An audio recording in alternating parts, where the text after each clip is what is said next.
I have so much conviction now that it's like, I open my Instagram and it's just like hundreds of likes and comments and people reaching out and like people following us and people recognizing us and people like asking questions that other people answer for them because they know now. And it's just like, yeah, how do you fade that? Like, I'm definitely like pretty bullish on just like staying the course now. And not that I wasn't before, but like until you turn on ads to great content, great brand, and great music, you really don't know like what that's going to be like. I think also a lot of people like, you never run an ad before. Yeah, it's scary. So your second guessing is multiplied 10x, like you think you're going to do something wrong or, you get a negative comment and you just like get gun shy. And it's like, if you're out there and you haven't really fully deployed, like you got to get over that. You got to get through that, because once you have a campaign that's humming with like content that's great, the difference is night and day. You are now listening to the Creative Juice podcast, brought to you by Entrepreneur.io.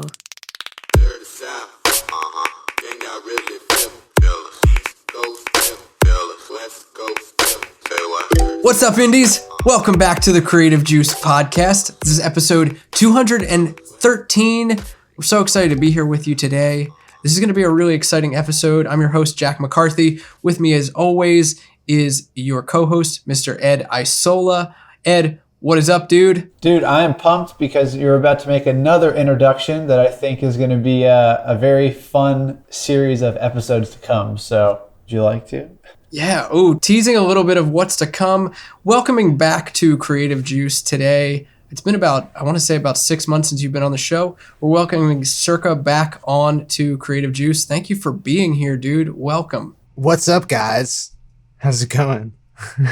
Pretty good, man. Excited to dive into all things about your artist project and get a little life update on what's been going on the musical front for you. Hopefully we all learn a little something here today as we kick off an exciting episode. Ed, we were going to lead with a question that rings throughout the ages in the music marketing space right now that we kind of talked about at the end of last episode.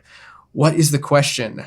Yes, the chicken or the egg. No, I'm kidding. So at the end of last week, if y'all check that episode out, we were talking a lot about how we've moved away from specific artist targeting and into big picture genre targeting and that kind of stuff. And Jack had revealed that they recently removed all religious targeting. So the kind of question that we had posed for y'all and ourselves as well, we thought about it a little bit. And, with the religious targeting gone and you were going to promote a religious musical artist, who would you target now that you can't target things like Bible, God, whatever, or any religious artist too? So the question is like, what are those side interests to kind of go through? I know Jack's been diving into this quite a bit for some IndieX related stuff, but I mean, the first thing that comes to mind for me would be targeting family-centric interests. So doing some research on, what kind of stuff's available in terms of parents or grandparents or siblings or that kind of stuff. For some reason, picnics also come to mind, like that kind of outdoorsy picnic. That's because you used it. No, we did poetry. Oh, okay. Yeah. I thought you were like summer camp and picnics. Yeah, no, I mean, we should honestly probably use that for ourselves too. Yeah. I'm going to jot that down for myself, I think. But that's kind of what comes to mind for me is like taking that family angle, and I kind of equate like religion with family, I guess. And I think that would probably be a good approach. Jack, I know you've been diving into it. What do you think? Yeah, so I didn't want to lead with my answer because I cheated a little bit. One of our clients at IndieX is a Christian worship artist. His name is Dave Pettigrew. We've had him on the show a number of times. I'll link to some of the episodes that we've had with Dave in the show notes so that you can get to know him a little bit. He's a total rock star. But I've been doing some work with him on the targeting front since before these changes started happening, just to prepare. And then as we got into them, we've been exploring different ways of approaching interest-based targeting. So some of the things that we're messing around with are movies. For example, movies that religious audiences might be into. And some of those have kind of gone away, but there are a few that are hanging around. I'll give you a big example of one. As a Christian artist, The Passion of the Christ, obviously it was like a blockbuster movie that came out in, I want to say, the mid 2000s-ish, 2005, 2006 maybe? 2004. Just Googled it. 2004. I was close. I remember being a Catholic schoolboy and watching that movie in the fourth grade or something. That is still a targetable interest. So going after that, now granted, that's very broad. Thousands of people have seen that movie or have been interested in that movie, and some of them probably don't identify as religious at all. But again, this is where your content kind of does the work for you. So that was one thing that I started to dig into, was like movies and going also religious adjacent. Oftentimes you can find artists that have a spiritual bent to their music. So I was actually able to find some crossover artists that maybe started out as like Christian bands or Christian artists and then went more of a mainstream sort of route. Some of those are still available, which was cool. Also, very broadly speaking, getting into charities and nonprofit type causes, that doesn't fall too far from like family values. A big pillar of a lot of religions and religious organizations and churches of any kind, whether it's a major religion or a smaller religion, is charity. And so going after those types of audiences, charity and causes are still a targetable interest in Facebook. And so while that's very broad, the type of content that you then put in front of those audiences can do a lot of the extra work to get you closing that gap. So those are the big three that I've been thinking about and starting to test. Maybe I'll have some thoughts on where to go with that and, some of the insights that I'm getting from it as we're testing it. But those are mine. Cirque, putting you on the hot seat here, dude. What do you think? Yeah, I don't target artists anymore. And for our indie pros or anyone out there who has Fan Finder, one of our sort of flagship trainings at Indepreneur, we're currently in the process of refactoring that, and it should be out like this week or next. And it's going to talk a lot about this, but really specific niche targeting is kind of not the move anymore. And I'm not really sure when that shifted, given that like I'm not day-to-day in ads anymore, except for my own band. But right now, like we're running popular media for people who are likely to enjoy the music we do. So this is like the Fader, Double XL, the Breakfast Club, Consequence of Sound, Complex. And then we're running clothing brands that people who like our music might enjoy. And that's working out really well. I'm sure I'm going to dig back in here soon and try to like pull out some others. But yeah, it's really lifestyle. And it's like back in the day, like no one will know what I'm talking about except for Jack, but like back in the day, like you would build customer avatars and list out like the popular media they enjoyed, books, movies, public figures, and stuff like that. And then use that in your messaging. So you're targeting by messaging. The copy like calls out only people who would enjoy these things. And then you're targeting in your placement. So like, back in the days of banner ads, like what sites would you place it on? Well, they should be related to this list of things. So it's very much like a return to form for like people who have been in direct response and digital marketing for, 6 to 7 years or more. And yeah, it's funny because like, it's like the world is falling down moment for a lot of people, but it's really not that different from how it used to be. No, it's really not. And, I think it's kind of an opportunity for a lot of advertisers, marketers, musicians who have been relying on these targetable options to actually level themselves up a little bit in terms of their intelligence and sort of their toolkit when it comes to marketing, because you can really do a lot with your brain. I know that sounds like wild to think about, but you can do so much when it comes to coming up with customer avatars and really get creative about who your people are. And then all of a sudden these challenges, they melt away a little bit. Yeah. And also like, I think it's important for people to realize that, especially if you haven't been in it, trying to market yourself as an artist or trying to market anything for a significant portion of time, if you're relatively new to any of that, these moments where things change happen so frequently, you start to almost roll your eyes when people panic about it. And we've had a couple of posts in the group where people kind of express the sentiment, and certainly like music promotion influencers are like saying this as well, that like, oh, ads are over. I don't click on ads. No one clicks on ads. And this narrative is coming out that like, oh, ads are over, or that they're not right for promoting your music anymore. And it's just like, okay, well, like if that were true, you'd have to explain to me how it's true this time when like literally the exact same thing has been said like 80 times in the last 5 years and it wasn't true then. Like, why is it different now? Because like certainly like I can think of no better way to get an audience right now. Putting my money where my mouth is, like I'm deploying like over 10K into ads this year for our group. And it's like, I could put that 10K into a publicist. I could put that 10K into something else, but I'm not. Like, why is that? It's probably because the ads still working great. You know, it's funny when the conversation of like ads aren't working anymore come up and you hear things like people aren't clicking on ads. I'll be the first to tell you from my own personal life, and I'm not just doing this because I'm an advertiser. I click on ads on social media probably more than I click on anything else. And it's not because I'm like sniffing stuff out and funnel hacking. I legitimately click on things and sign up and buy really often. Another important slant on it is like, I click on maybe 1, 2, 3 ads per year. That doesn't mean I like have a fundamental thesis based on my own behavior. Like, the audacity of someone to think that their behavior reflects the mean is insane. Like, how conceited do you have to be to think that like, cause you don't click on ads, nobody clicks on ads? Like, that's crazy. Exactly. So you mentioned that you guys are looking at spending upwards of 10K on ads this year. It's been a minute since you've been on the show. We talked a lot the last time. I'll link to your most recent episode where we were talking a lot about your band, SOMEKIDPUNK, and what you guys were up to and kind of where you saw your evolution as an artistry going.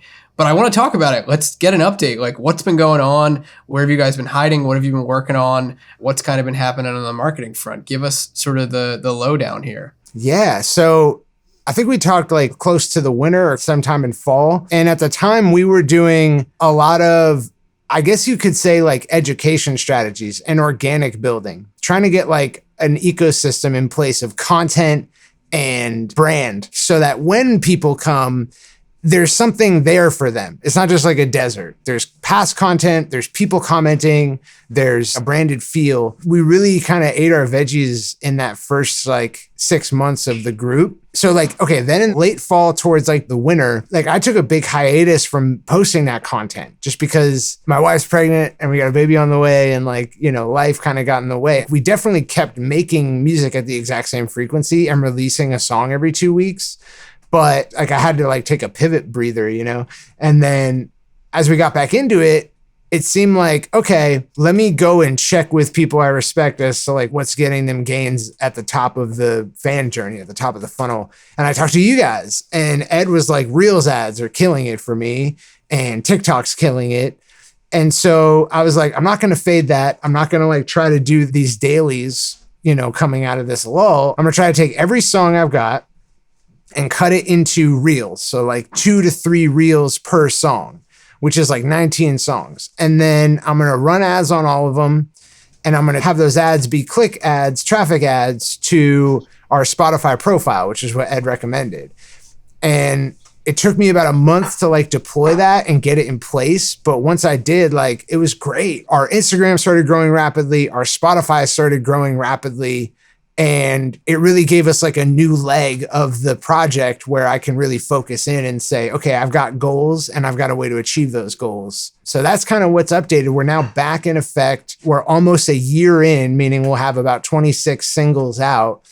And we're starting to think about what year 2 looks like. And yeah, that's where we're at. I want to kind of lean into the topic that we were just touching on a bit about like just ads in general. And it sounds to me like going back to sort of basics when it came to advertising and thinking about how can I drive audience growth with no real goal behind it or objective behind it apart from audience growth and pulling people into this ecosystem that you've already started to build a foundation for. Going back to that, it sounds like by starting to do that again has kind of allowed you or unlocked the ability for you to say, okay, now I can set clear goals as opposed to just consistently churning out content and allowing people to sort of stumble their way into it. Is that accurate? Does that sound like it's kind of reset you a bit? I think that like, I'm glad we did what we did because now anyone who says to me like, ads aren't the thing that a musician needs to think about. It's like, well, okay, do you not have fans? And do you want fans? Okay, you do need to think about ads because we, with really great cameras and really great editing, created a mountain of content and we promoted it and we release every 2 weeks. It's like all the organic things you could want to do were there besides like spamming people in the DMs and stuff like that and like comments. And so like we did all the sort of passive or like one-to-many strategies you could. And we did get pickup one of our lead singles to I think like 70K streams. That was probably the highlight of that run. And that's because it's a really, really strong single. Probably not because we did so great with organic promotion. Like as far as organic promotion goes, when you're at this cold start problem where you have no fans and you don't know where you're going to get them. And the problem is not your music. Because I heard someone make the argument that like, for me, ads isn't it because I need to develop as an artist. And it's like, okay, pending you're a good artist, a fan base is not given. It is not a guarantee. It is not something that automatically happens. And a lot of people are at it for years and they get very lucky and they have to beat the street and know people. In terms of things you could control with like, say, a baby on the way and like a job and stuff, like I have, like, you should run ads. You really should, because like the second we did, it's like, oh, I know how we're going to get to, you know, like 10K Instagram followers, 10K, you know, Spotify followers, 100K monthly listeners. Like I know how we're going to get there. It's a matter of time and applied ad spend now. And I think we have great music and we had definitely great content and it just isn't enough. Yeah, totally. You know, it's funny. That was like in so many ways, a lot of the premise of what a lot of Indepreneurs' early foundations were built on, that idea. Yeah, totally. And it's like people's advice is like, just get good. It's like, dude, we have like among the best mixing engineers we could ask for and the best producers and like great music. And like, it's pretty universally agreed by the people who come across it that like, it's good. That's not enough. You know how people deal with that and overcome it? They move to LA or they move to New York and they try to meet everybody. That's literally what they do. Or they waste ungodly amounts of money on like publicity. That's what they do. And then they sign over tons of their future revenue potential to like jackasses. That's what they do. So yeah, it is the fundamental thesis of Indepreneur is like, there's a better way. You can market from your home and you have a lot of leverage that way. You know, you can do very little on your part to create big shifts that take a whole lot any other way. Yeah, totally. Dude, I'm laughing thinking about like, if you're going to go move to LA or whatever, and your rent's going to jack up $1,000, like you're better off staying where you are and spending that $1,000 on ads. It is crazy though. I mean, it's really cool to see like what you guys have done over the last year by being super intentional about it. And like you said, it gives you a path to like know like, oh, I can get to this result by spending. And that's always been encouraging to me to be like, okay, well, I just got to go now figure out how to make more money. So let me go get a second job or do whatever, like to provide more funding. And then you're actually putting your money towards something. So it never feels like you're spending your hard-earned money towards something that maybe just flops. It's like, okay, I know once I've tested, if I'm spending, I'm getting these positive results and growing. And like you said, it's consistency. And now you're a year down the road and it's like, wow, look what you guys have done. That's awesome. And a year from now, you keep doing the same thing, it'll probably be twice as big. And that's encouraging to know you can take actionable steps and succeed as opposed to just like hope. Yeah. And like, I would say, Ed, you're a big source of inspiration for me in terms of like application and execution, because it's like, you are the model of like, just keep your head down and do the thing, you know, stop struggling, stop flip-flopping and just like apply like a consistent method over time. Because of you and what like you and the 502s have done, I do feel confident that like, if we just keep making this music and releasing it and we keep running these ads and we keep on trying to ascend the buddy system, really trying to scale the buddy system, like we'll make it. We'll have a huge fan base. We'll have all these opportunities. And it's just about like trying to go into a coma with that shit until 5 years down the line, you know? Yeah, that's such a funny way to think about it is like, yeah, just kind of put your head down and do it. And, you know, you said go into a coma for 5 years. It's like, yeah, I mean, the hardest thing I think I see is people deciding they're going to buy into it. And like, once you decide you're buying into this, it's like, just buy in and do it and lock it down. It will be good if you continue to do it. Like, there's reasons to get discouraged, but at the end of the day, like I think after the first time we met and talked and like we did that first video, I was like, all right, this is the way, right? Like we're doing this. And for the last 5 years, we've just believed 100% in it. And it like is a good representation of like, if you're doing this stuff, you're also naturally going to get breaks that you couldn't predict. Like that's definitely happened with us. We're like, we're doing great content. We're doing great music. We're running ads. We're communicating with our fans daily.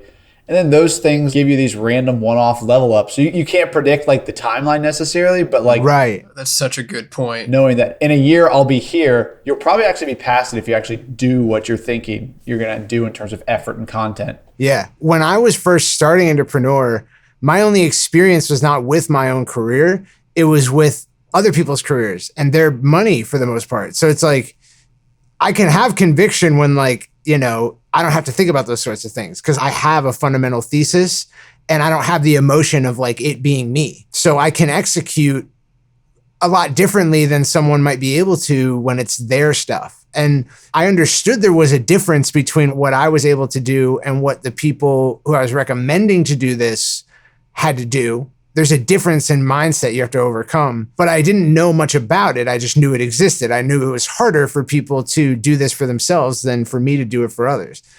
Now I know like there is a lot of second guessing and there's like peaks and troughs, you know, and you have to like ride it out. And so, yeah, like I have so much conviction now that it's like, you know, I open my Instagram and it's just like hundreds of likes and comments and people reaching out and like people following us and people recognizing us and people like asking questions that other people answer for them because they know now. And it's just like, yeah, how do you fade that? Like, I'm definitely like pretty bullish on just like staying the course now. And not that I wasn't before, but like until you turn on ads to great content, great brand, and great music, you really don't know like what that's going to be like. I think also a lot of people like, you never run an ad before. Yeah, it's scary. So your second guessing is multiplied 10x, you know, like you think you're going to do something wrong or, you know, you get a negative comment and you just like get gun shy. And it's like, if you're out there and you haven't really fully deployed, like you got to get over that. You got to get through that because once you have a campaign that's humming with like content that's great, the difference is night and day. I love what you said about turning on ads, and you kind of see that light or you turn that corner when you turn on ads for a great brand with great music and great content. That's kind of like the three legs of the stool, so to speak. It really makes things go. And I think that that's a fundamental misconception that people do have about advertising online, especially now. We've talked about this plenty on the show over the past couple months since we kind of moved into 2022 here, was how content is going to become more important in music marketing, how your brand is going to become more important in music marketing, and how you're not able to just get away with doing mediocrity, how that's not going to yield you the results that you want. So I love that you said that. I think that that's a really great point. A lot of what you were saying too, Ed, reminds me about consistency, reminds me of one of our IndieX clients who's been on board at the agency for about like almost 5 years now, which is wild to think about. And the reason I mention them, and I'm not going to mention them by name because I don't want to put them on the spot, but when they onboarded, this is a fairly large country artist who came on board with us, and really like we could tap into strategies for them for so many things, for revenue growth, for subscriber growth, but so much of what they wanted to do early on and still continue to want to do among, you know, deeper buddy system work in terms of generating sales and revenue, they've consistently wanted to be releasing music and advertising it to new fans and trying to reach more and more people. On top of an already existing massive fan base, they're just trying to find new ways to scale it horizontally and get in front of new people or get in front of the people who are in their world and maybe just need, you know, continuous reminders because, I don't know, you're not the center of somebody's world. No matter how great you think you are, you're not the center of their world. And so a lot of times you do have to advertise to stay in front of them. And they have so consistently stuck to that, and it's yielded dividends for them, in my opinion. Just watching their growth, it's allowed for those kind of lucky, unpredictable sort of pop-offs and moments like you were mentioning, Ed, but it's also just driven a ton of growth for them ongoing. And some artists, you know, would say that they were beyond that and didn't need more top of funnel, but I think this is a pretty strong use case for saying like that doesn't go away. Yeah. Dude, I've been thinking about that a lot, Jack. Like, there would be people that say like, oh, 502s can stop with the top of funnel, right? Like, we've got people. But what I'm seeing is that we're continuing to run top of funnel. That's bringing more people in. That's increasing. Not that the likes on an Instagram post matter, but there's more people seeing like our Instagram posts and our stories. And so when we're announcing shows, that's directly showing in our ticket sales, and more people are buying shirts and stuff like that. And so it's like, even if you dial it back a little bit, I think that top of funnel is always something that's great to have going.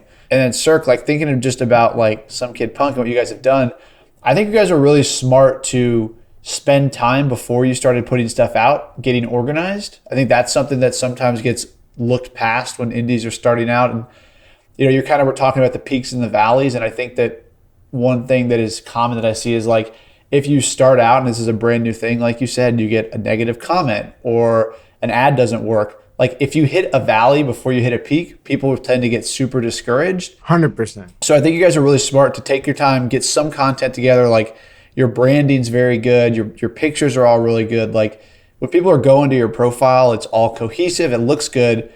And that's you guys buying into the fact that like, hey, this is good. We are going to run ads. That's our strategy.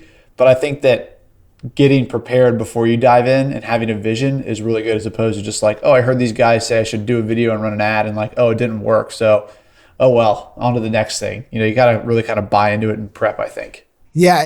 When I was into weightlifting and I was a host on this podcast, I would I am into weightlifting, but like I would make a whole bunch of weightlifting analogies. And now a good like quarter of my life is crypto and I want to make a bunch of like crypto analogies. But just to make that analogy, in crypto, almost the first thing that happens to everyone is they lose money. It's like instant. Boom, you lost money. Like that's like the first experience most of the people I know, including myself, had getting into crypto. And it's like a rite of passage. It's an immediate trough that you have to get over for any peak, because people tend to get in when like things are high. And when things are high, they have a higher likelihood of becoming lower soon. So like people FOMO in at the top and like now they have to suffer a drawdown to like become in crypto. And it's like the same thing. It's like, yeah, like to get into marketing, I'm sure you have to have a loss more often than you have to have a win. And like, I think what we did is we came out and we made a strong case for running ads for music. I think now the people coming out today to try to advise musicians on something are treating us and our advice as the establishment and like bucking that, right? Like, so like fading the conventional wisdom now that we've made it the conventional wisdom along with many others. And so like anyone who was recommending ads through 2017 through 2020 is now like ripe for fading. Like, oh, your counter narrative is what's going to like rise to prominence. And it's like, look, we don't do this because like it was an opportunity to make a counter narrative to publicity. Like that just happened to be the case. Like we recommend ads because it works, because we run an agency where we can tell that it works, So yeah, I hope this counter narrative doesn't gain hold, because the damage it could do to musicians is insane. Like it's insane how damaging it could be if it became the narrative that like, don't listen to these ads, guys. Ads are a bad idea for musicians, because it's just going to return us to a time when musicians weren't using the tools that any business uses. Like not using email, not using ads. It's like, these are the main things businesses use to grow, and you can't fade them just because you're a musician. Like that doesn't make any sense. So I hope it doesn't gain ground, because it certainly meant all the difference for us. And then on top of that, I think like there are genuine opportunities right now. We're in a turning of like the marketing space where like things are different, and when you want to catch these turnings, like pivoting to Reels was huge because, and I'll use another crypto analogy, is that like when a new blockchain launches and there's a bunch of apps launching on it, typically it's what is called a PvE market, player versus environment. Players aren't playing each other. We're not trying to steal money from each other trading these things. The environment is incentivizing use. So there's like, maybe they're like giving out tokens just to come use these apps on this new chain or whatever. When there's a bunch of money that's being given to users, it's PvE. When that dries up, it's PvP. It's player versus player, right? So you're literally trying to outtrade other people instead of just benefiting off this environmental shift. Right now, we're in PvE advertising because of TikTok and Reels. They're giving you free engagement out the ass, right? And they're like, and the ads are like dumb cheap and like, it's really nice. It's not PvP. Then I would say in 2020, we were very much in PvP Facebook ads. Facebook ads was getting really tough. The CPMs were high. The auctions were hot. It was hard. And now like on these vertical formats, these vertical video formats, it's PvE. They're literally giving us free money, free engagement to come and use Reels and TikTok. So it's like, you don't want to fade that because it's going to be gone and then it'll be 3 or 4 years before it comes back in any form. No, dude, you're right. It's crazy because like, I think that this is an important moment too, where it's like, okay, if people decide they aren't going to run ads as musicians, then we're back to where we were, kind of when this started as independent musicians. And that's obviously was not a good spot. If we can kind of steer into it, it's encouraging. But yeah, I mean, it's crazy because I felt the same thing where it was like, man, Facebook ads are just starting to kind of get more expensive. The demographic isn't really what we want to be targeting there. And then Reels comes about and even the TikTok ads now. So you are right. It's such a cool time to be doing advertising, like trying stuff, because just trying is more than a lot of people are doing. And the benefits are like huge right now from TikTok and Reels ads specifically. Yeah, I got to shout out Brandman Sean and Corey, because they were beating the drum about TikTok 2 years ago. And they were right. They were right. It is a number one artist discovery platform, as evidenced by Ed's rise to prominence on it. And they were early. They were early at a time when it wasn't necessarily risk neutral to be hardlining TikTok, but they knew they had conviction on that platform, and good on them. They were right. It definitely presents an asymmetric opportunity for musicians to gain fan base. So do Reels. I would say Reels even more so to a degree. I will say that my use has shifted away from Facebook, Instagram, and I've never really used TikTok that much, onto Twitter. My finger's not on the pulse of Instagram, but they just have more resources to deploy. There's a bigger company and a bigger ecosystem. So yeah, it's slightly different. Obviously, the ad platform on TikTok is not very mature, but they were right. The organic engagement is not to be sneezed at, and the ads are starting to get better from what I hear from Jack and you. So it is a PvE environment we're in right now in the advertising space. And if you're willing to go try something new or to sort of break the mold or be unconventional, there's huge gains to be had as an artist. That's one of the biggest things that I find myself telling a lot of the artists that I work with at IndieX when we talk about TikTok and we talk about content strategy is everyone kind of desires some rails to be on, And I think especially in a place where you're talking strategy with someone, they really want to hear the exact piece of advice or guidance that will get them shortcutted to success. But I find myself so often saying, especially when it comes to vertical video type placements, TikTok Reels, I found myself saying there aren't rules. Just go and try. Just go and try stuff. Do stuff that feels true to you. Watch things that are going on that your fans are engaging with and put your spin on it. And I found myself saying that so often because it really is kind of a Wild Wild West scenario. It's so PvE. And it's still in an infant stage where there are no established standards and people's experience is not of an established standard. So on Facebook ads, the experience was defined for the user at a certain point and you just had to not buck the trend. But right now we're in this primordial chaotic state of vertical video where it's it's not new, but it certainly is new enough to have a lot of chaotic potential. Yeah. I mean, you see it all the time. The chaotic potential of it is so easily seen in how fast trends come and go in it. I think that's one of the biggest indicators of that phenomenon. 1 week on TikTok, you're seeing, I've been seeing recently just the past few weeks, it's been really long captions to try and get people viewing and rewatching videos over and over and over again because they can't read through the whole caption, the whole post on the video itself before it changes, before it starts over. That's a new thing that just started cropping up and being really, really popular. What will happen next week? I don't know. When Ed said there's that narrative of why are those people still running top of funnel? Why are those people still trying to get new fans? And it's why do world champion powerlifters still do deadlifts? It's the whole point. It's the reason they're there. You don't stop doing that. And what also people fade is that people assume that tomorrow's technology will be built with today's tools.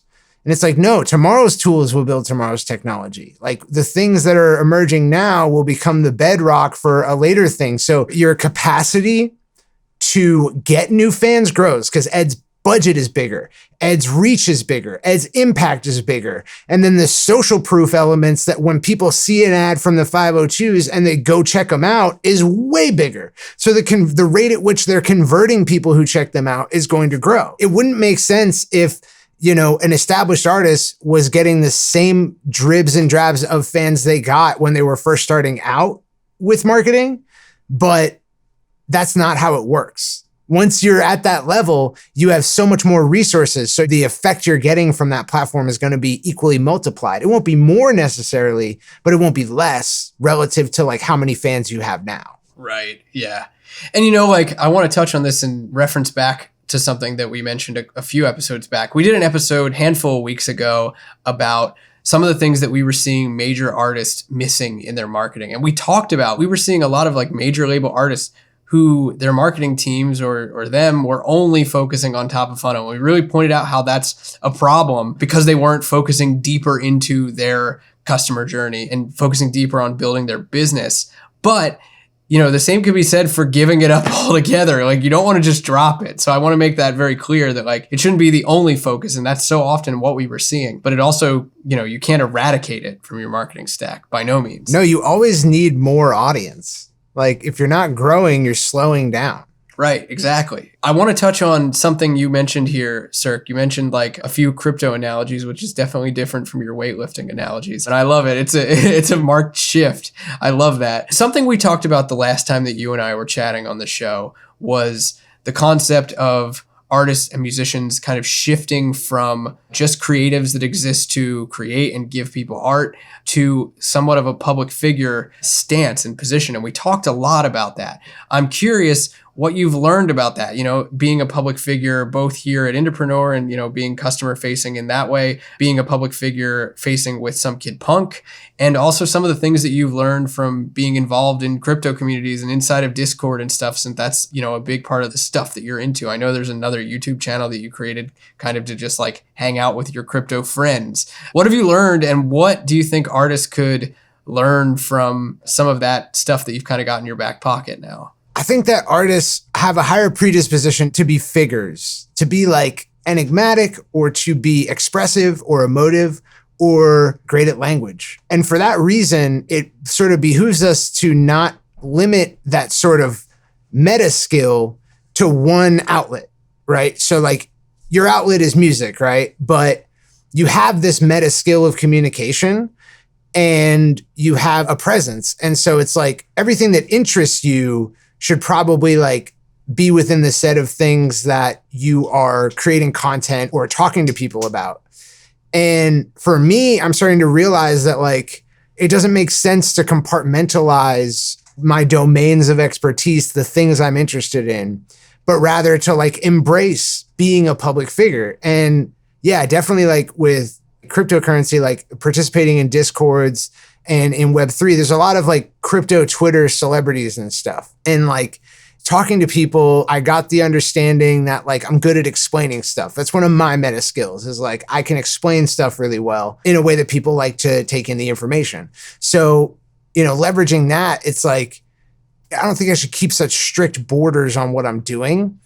Rather like, okay, everything I'm interested in, music, marketing, business, crypto, you know, and then music itself and writing and singing and rapping, like I should try to unify all those and talk about all of them and wrap them all into one brand for myself. And so I've been doing a lot more of that because it's like tons of people from crypto are now like following our project from a musical standpoint. And then I'm getting people from Indepreneur on like the crypto videos that I've been doing like here and there.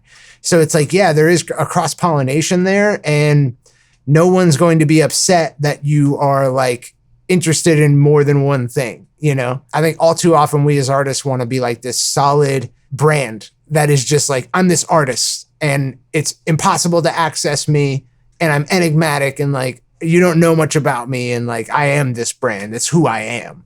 But it's not true. Like you're a human being and you have like lots of divergent interests, and you should be unafraid maybe to just be yourself in lots of different avenues and build a brand around who you actually are. Yeah, I think that's really, really well said. I think it's important. Like, it's not the first time that we've talked about this, and I don't think it will be the last that we've talked about, like, the idea of, you know, if we wanted to put it in, like, marketing speak or strategy speak, we talk about the idea of a topic wheel and saying, like, what are your interests? What kind of things do you like to do outside of music? I know there are artists out there that struggle with that question where they're just like, well, I love music. I own a studio. I spend time in a studio. I make music. I listen to music. I hang out with music people. I go to shows. Like, I get that. I've been that person. So I totally get it. But, you can search within yourself, and even if right now in the present moment you're not finding things that you're necessarily actively doing that you're interested in, I feel pretty confident that you'll find things that at least you are passively interested in or were interested in and could rekindle.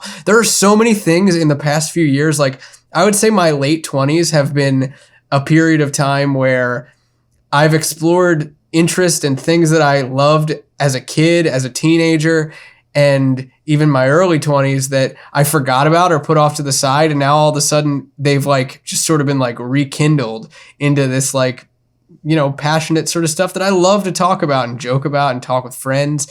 And that's the kind of stuff that you should bring to the table as an artist. I think people want to see a 3-dimensional you, not a flat character that just makes the music that they like. I think also, like, in this era of the internet, people are just impressed and thankful for anyone who can speak about a subject and just like present a view on it. If it's something you're passionate about, you can speak with authority on, go speak about it. It doesn't matter that like it's on this or that channel or it's under your name or your artist name or whatever. I think you should unify them because people really like that.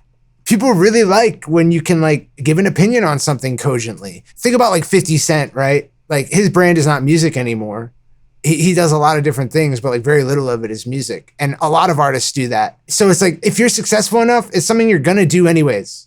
You're going to stop, just talking about music or just being this musician. I don't see any reason not to do it now. And I think a lot of the biggest public figures in the internet era and the YouTube era don't limit themselves that way. Like Ninja has a lot of different facets of his brand. Peter McKinnon has a lot of different facets of his brand. These are all like YouTubers who they're not just relied on for like the main thing they're known for. And it's an asymmetric advantage. You can learn a lot from YouTubers, I think, especially like vloggers who have built an audience and then branched out into other areas that they were interested in. I've seen like my girlfriend watched or watches, depending on what YouTube celebrity we're talking about, has watched over the years a number of lifestyle vloggers that started up in different kind of niches. And some of them went off into nutrition and others went off into fitness and some didn't go off into anything. Others went off into drawing.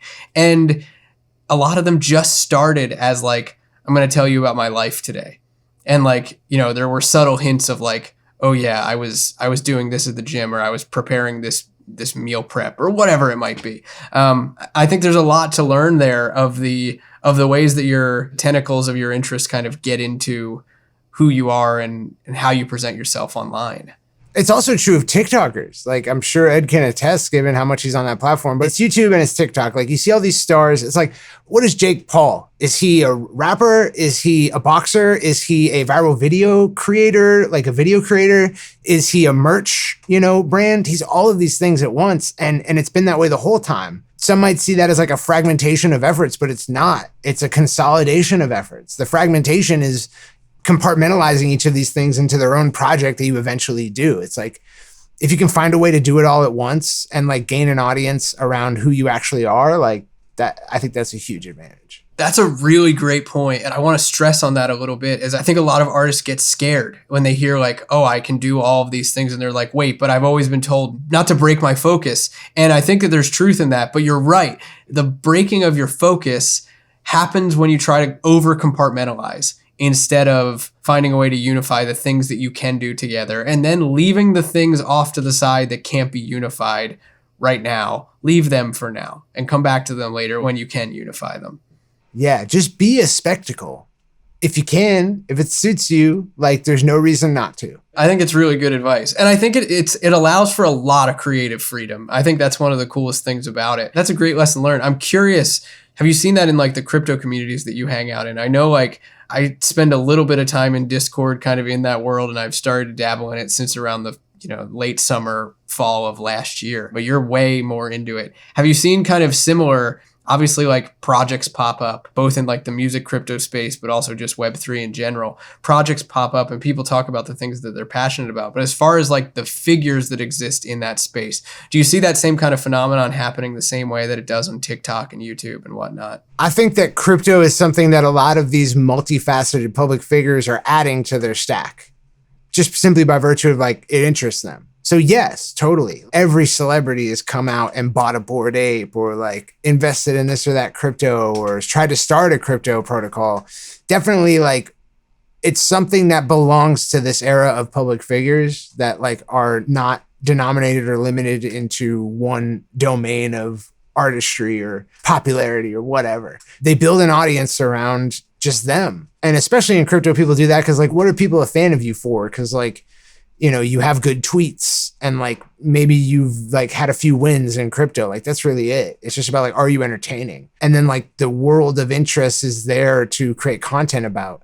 So yeah, it's getting harder to like really pin people to one domain. And I think like definitely Web3 is an extension of that because damn, this would require a whole episode to like unpack, but like tokenization is a concept in Web3 of like, okay, I can tokenize something, meaning I can abstract it. I had this house, now it's this NFT and it has different properties. I can send it anywhere. I can transfer it to anybody. I can fractionalize it into a million different tokens and trade with those. So like by virtualizing a concept, by tokenizing it, you give it properties and characteristics it didn't have, superpowers.